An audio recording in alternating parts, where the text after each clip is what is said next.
Hello everyone, this is Political Science Net Achievers YouTube channel. Welcome back again on this YouTube channel. आज हम बात करेंगे JS मिल के बारे में। जॉन स्टुअर्ट मिल जेम्स मिल के बेटे हैं। 20 मई 1806 को लंदन में ये पैदा होते हैं। इससे पहले हमने जेरमी बेंथम के बारे में बात की है। इसी कड़ी में हमने आगे जो एक सीक्वेंस वाइज जो हम थिंकर्स की बात कर रहे हैं, ठीक है, जेरमी बेंथम के बाद जो है इमीडिएटली जो नेक्स्ट थिंकर हैं वो जेएस मिल आते हैं हमारे सिलेबस में, ठीक है।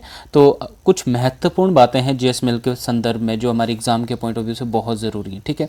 तो देखिए, सबसे पहली बात इनके बारे में ये है कि उपयोगितावाद का अंतिम और व्यक्तिवाद का अग्रणी समर्थक है जेएस मिल, ठीक है। उपयोगितावाद का अंतिम, क्योंकि देखिए उपयोगितावाद की शुरुआत किसने की थी? जेरमी बेंथम, ठीक है, उपयोगितावाद के फादर। और इसी कड़ी को इन्होंने आगे बढ़ाया, उपयोगितावाद को आगे बढ़ाया। इसमें थोड़ा सा इन्होंने संशोधन भी किया। एक जो मात्रात्मक सुख की बात जो बेंथम ने की थी, तो उसको बदलकर जेएस मिल ने ये कहा कि सुख मात्रात्मक नहीं बल्कि गुणात्मक होता है, ठीक है। और इसके बाद ही कहीं ना कहीं इन्होंने जो है एक स्टेट के जो पॉजिटिव एस्पेक्ट्स या पॉजिटिव फंक्शंस की बात करना भी इन्होंने शुरू कर दिया था। तो इनके संदर्भ में ये माना जाता है कि उपयोगितावाद का ये अंतिम और व्यक्तिवाद का अग्रणी समर्थक जेएस मिल है, ठीक है। इनकी एक इम्पॉर्टेंट बुक है, ये कई बार पूछी जा चुकी है और पूछी जाती है मोस्ट ऑफ टाइम। 1859 में एसे ऑन लिबर्टी, जिसमें इन्होंने अपने स्वतंत्रता संबंधी विचार भी दिए हैं, ठीक है। नेक्स्ट इंपॉर्टेंट फैक्ट है इनके बारे में कि लोकतंत्र व महिलाओं के प्रतिनिधित्व का जोरदार समर्थन इन्होंने किया है, ठीक है।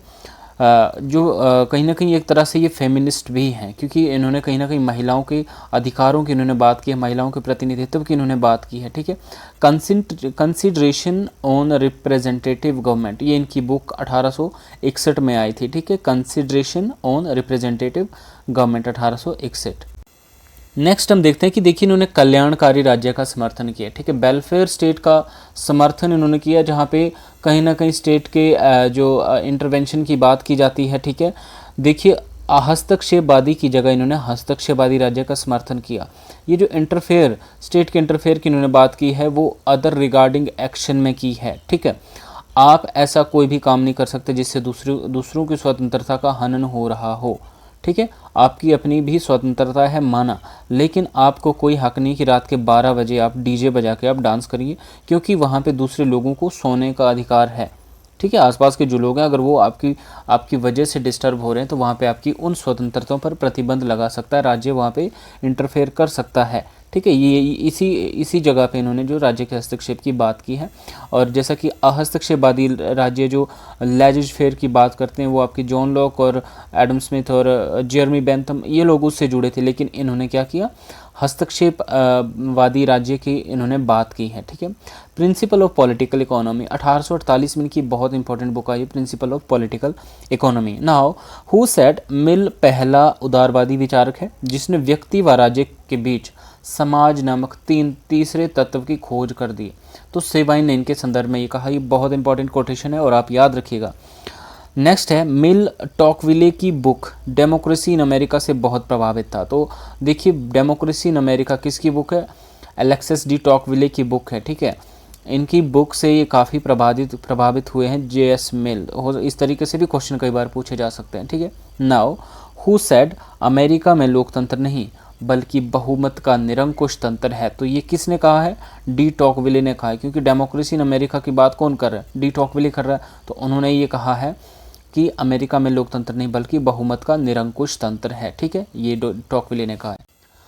नाउ हु सेड, प्रत्येक प्रकार का प्रतिबंध बुरा है, व्यक्ति अपने शरीर का स्वामी है। ये सारी चीज़ें कौन मान रहा है? मिल मान रहा है, ठीक है। इस तरीके से भी क्वेश्चन आ सकता है कि किसने कहा कि प्रत्येक प्रकार का प्रतिबंध बुरा है? तो जेएस मिल ने कहा है।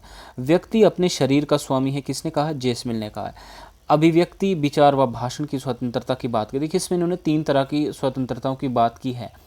तो आपने इसको कैसे याद रखना है कि आप अपने विचारों को अभिव्यक्त करना चाहते हैं भाषण के तौर पर, मतलब अपना भाषण देना चाहते हैं, भाषण में आप क्या देंगे, विचार, और विचारों को क्या करते हैं, अभिव्यक्त करते हैं, शेयर करते हैं, ठीक है। तो देखिए अभिव्यक्ति, विचार और भाषण की स्वतंत्रता की बात जे.एस. मिल ने की है, और इन्होंने जो नकारात्मक स्वतंत्रता की भी इन्होंने बात की है, ठीक है। स्वतंत्रता का हनन राज्य या सरकार द्वारा नहीं बल्कि बहुमत समाज के द्वारा किया जा रहा है, तो ऐसा भी जे.एस. मिल मानते हैं, ठीक है। ये इंपॉर्टेंट कोटेशन है, इसको याद रखिएगा कि स्वतंत्रता का हनन राज्य या सरकार नहीं करती बल्कि बहुमत समाज करता है। तो ये कौन कह रहा है, जे.एस. मिल कर रहा है ये सारी चीज़ें, ठीक है। नेक्स्ट है कि स्वतंत्रता प्रतिबंध का अभाव है लेकिन विधि का अभाव नहीं है।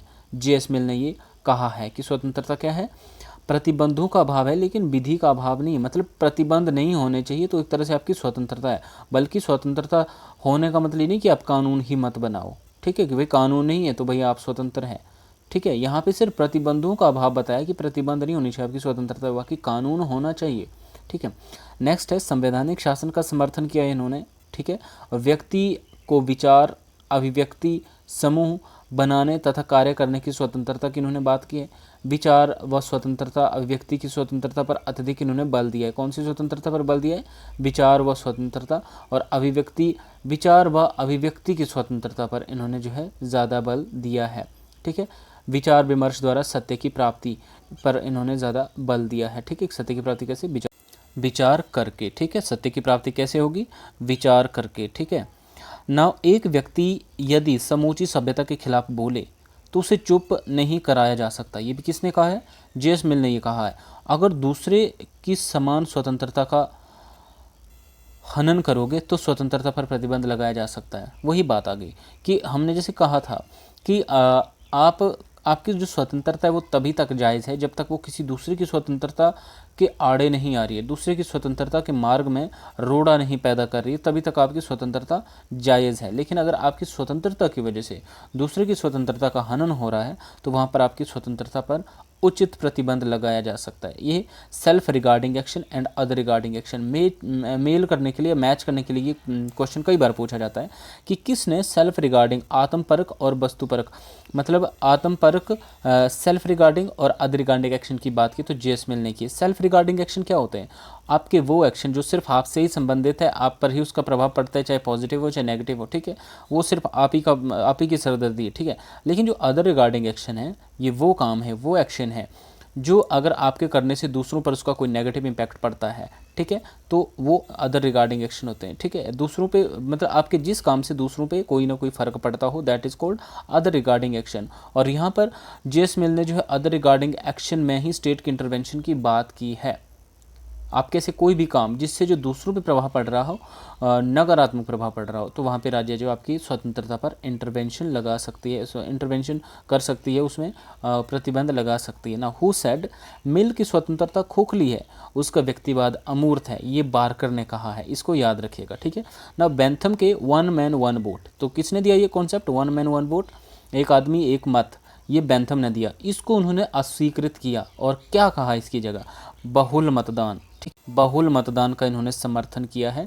शिक्षित व प्रतिभाशाली एक से अधिक वोट करेंगे, 5 वोट देंगे, ठीक है। देखिए ये बात भी याद रखिएगा, दो बातें यहाँ पे, वन मैन वन वोट की बात किसने की, बेंथम ने की, लेकिन वन मैन मल्टीपल वोट, एक व्यक्ति और ज़्यादा वोट, ये बहुल मतलब ज़्यादा वोट, इसकी बात कौन कर रहा है, जे.एस. मिल कर रहा है। वो भी किस लोगों, कौन लोग करेंगे ज़्यादा वोट, शिक्षित और प्रतिभाशाली जो है एक से अधिक वोट करेंगे, लगभग 5 वोट करेंगे, ठीक है ना। मिल को अनिच्छुक लोकतंत्रवादी किसने कहा है, रिलक्टेंट डेमोक्रेट, ये किसने कहा है, ये वेपर ने कहा है, ठीक है, ये भी आप याद रखिएगा।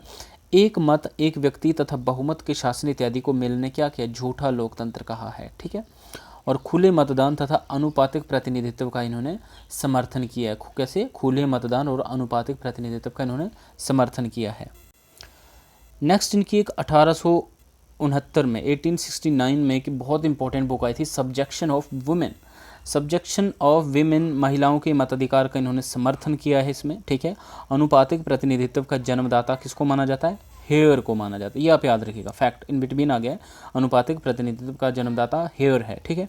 नाउ हु सेड, अमेरिका में लोकतंत्र शासन के बावजूद भी वहाँ पर व्यक्तियों की स्वतंत्रता का दमन हो रहा है, तो टॉकविले, तो ये आप थोड़ा सा याद रखिएगा कि अलेक्सिस डी टॉकविले ने डेमोक्रेसी इन अमेरिका जो बुक लिखी है उसमें कहीं ना कहीं उन्होंने क्या कहा है कि अमेरिका में स्वतंत्रता जो है, ठीक है, कहीं ना कहीं लोकतंत्र नहीं बल्कि वहाँ पे बहुमत का एक निरंकुश तंत्र इन्होंने बताया है, ठीक है। और वहाँ पे क्या हो रहा है, लोकतांत्रिक शासन के बावजूद भी वहाँ पे व्यक्तियों की स्वतंत्रता का क्या हो रहा है, दमन हो रहा है, ये टॉकविले मानते हैं, ठीक है।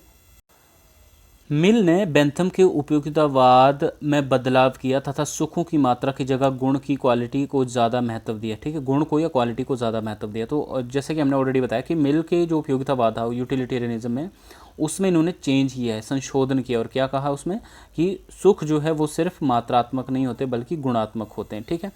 नाउ सुख जो दो प्रकार का है, नैतिक व भौतिक। मानव होने का अर्थ है नैतिक सुख की प्राप्ति, ठीक है। नाउ हु सेड, असंतुष्ट सुकरात संतुष्ट मूर्ख से बेहतर है, तो ये जे.एस. मिल ने कहा है, ठीक है, कि असंतुष्ट सुकरात जो है वो संतुष्ट मूर्ख से बेहतर है, ये आप बात याद रखिएगा। ये जे.एस. मिल ने ये कोटेशन कही और प्रीवियसली भी ये कोटेशन पूछी जा चुकी है, तो यहीं पे इन्होंने सुख की मात्रा और गुण की इन्होंने बात की है, ठीक है। नाउ साध्य, सुख के बजाय स्वतंत्रता को साध्य माना, ये इंपॉर्टेंट है, ठीक है। देखिए कहीं ना कहीं जेरमी बेंथम जो सुख दुख को लेकर चलते हैं, लेकिन उन्होंने सुख के बजाय किसको ज़्यादा इंपॉर्टेंट माना है, जो एंड है किसको माना है, स्वतंत्रता को इन्होंने साध्य माना है, एंड माना है, ठीक है। मेन ऑब्जेक्टिव या मेन जो एम है, अल्टीमेट गोल है, वो क्या है, स्वतंत्रता की प्राप्ति, ना कि सुख की प्राप्ति, ठीक है। नाउ मिल को ऐतिहासिक सापेक्षवादी किसने कहा, तो वो वेपर ने कहा है, क्योंकि मिल ने इतिहास एवं संस्कृति का विशेष ध्यान रखा है, जबकि बेंथम ने इतिहास, परंपरागत धर्म जैसे तथ्यों की अवहेलना की है, ठीक है। कल्याणकारी राज्य का आधार, जैसे हमने ऑलरेडी बताया कि इन्होंने जो वेलफेयर स्टेट का जो इन्होंने एक कॉन्सेप्ट रखा है, मिल ने स्पष्ट रूप से राज्य का अर्थव्यवस्था में हस्तक्षेप का समर्थन किया है तथा कल्याणकारी राज्य का समर्थन किया है। प्रिंसिपल ऑफ पॉलिटिकल इकोनॉमी जो 1848 में इनकी बुक आई है, इसमें मिल ने क्या किया है कि अर्थव्यवस्था में, मतलब इकोनॉमिक स्फेयर में राज्य का इंटरवेंशन जो इन्होंने कहीं ना कहीं एक्सेप्ट किया है, ठीक है। नाउ हु सेड, उदारवाद का सबसे सफल संशोधन किसने किया है, मतलब ग्रीन ने किया है, जिसने व्यक्ति और समाज के बीच विद्यमान विरोध स्थापित कर दिया है तथा ये कहा कि व्यक्ति एक सामाजिक प्राणी है। ये सेवाइन ने कहा, ये कोटेशन भी रिपीट हो चुकी है प्रीवियस एग्जाम्स में, ठीक है। याद रखिएगा कि जो उदारवाद का जो सबसे सफल संशोधन किसने किया है, ग्रीन ने। ऐसा कौन, किसका मानना था, सेवाइन का मानना था। ना मिल ऑन राज्य के बारे में मिल का क्या विचार है, तो देखिए मिल ने राज्य को यांत्रिक प्रकृति का बताया है, यंत्र, ठीक है, मशीन।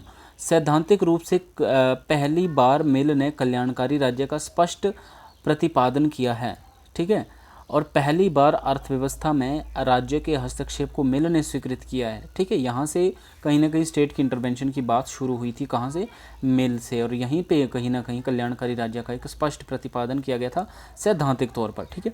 और प्रगतिशील करारोपण का समर्थन भी इन्होंने किया था कि टैक्स भी लगाया जाना चाहिए, ठीक है, प्रगतिशील।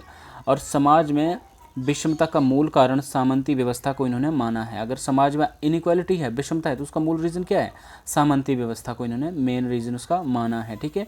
नाउ मिल के विचारों से इंग्लैंड में कौन प्रभावित था, तो फेबियन समाजवादी, ठीक है। फेबियन समाजवादी जो है मिल के विचारों से प्रभावित थे, और जो ग्लोरियस रेवोल्यूशन थी वो किसके विचारों से प्रभावित थी, जॉन लॉक के। फ्रेंच की रेवोल्यूशन किससे प्रभावित थी, रूसो के विचारों से, ठीक है। नाउ आगे देखते हैं इंपॉर्टेंट इनकी जो बुक्स हैं, जे.एस. मिल की जो बुक्स हैं, ठीक है, यहाँ से बहुत इंपॉर्टेंट बुक्स इनकी पूछी जाती है और सारी बहुत ही इंपॉर्टेंट है। आपने इसको सीक्वेंस वाइज याद रखना है कि कौन सी बुक किस साल आई है, ठीक है। हालांकि मैंने थोड़ा ऊपर नीचे किया हुआ, ठीक है। तो देखिए सबसे पहले on liberty 1859, very important book इनकी बुक आती है, ठीक है, स्वतंत्रता के ऊपर उन्होंने बात की है, ठीक है। उसके बाद consideration of the representative government 1861 में, ठीक है, इसके 2 साल बाद इन्होंने consideration of representative government book लिखी, ठीक है। उसके बाद यूटिलिटेरियनिज्म। अब देखिए बेशक यूटिलिटेरियनिज्म के फादर कौन है, जेरमी बेंथम है, तो आप ये मत लिख देना कि यूटिलिटेरियनिज्म जो बुक है वो बेंथम ने लिखी है, ठीक है। यहाँ पे मेल आएगा 1863 में, ठीक, इसके 2 साल बाद जो है मेल ने यूटिलिटेरियनिज्म बुक लिखी है। और उसके बाद द सब्जेक्शन ऑफ वुमेन 1859 में, इसके ठीक 6 साल बाद जो है सब्जेक्शन ऑफ वीमेन जो इन्होंने बुक लिखी है, ठीक है। उसके 2 साल बाद प्रिंसिपल ऑफ पॉलिटिकल इकोनॉमी, ठीक है। ये हालांकि प्रिंसिपल ऑफ पॉलिटिकल इकोनॉमी इसका एक जगह ईयर 1848 भी है, ठीक है, लेकिन यहाँ पे 1871 आप कंफर्म कर लेना आप, ठीक है। द सिस्टम ऑफ लॉजिक ये 1843 में इनकी बुक है। द ट्रीटीज ऑन यूटिलिटेरियनिज्म 1843 में बुक है। Essay on religion and autobiography ये 1874 में बुक है। द ऐसे ऑन द रिलीजन 1874 में ये बुक है। ये सारी राइटिंग्स इनकी याद है, ठीक है। आप मतलब इंपॉर्टेंट है, आपने इनको ये याद रखना है, सीक्वेंस वाइज याद रखना है, योर वॉइस, ठीक है। नेक्स्ट हम देखते हैं।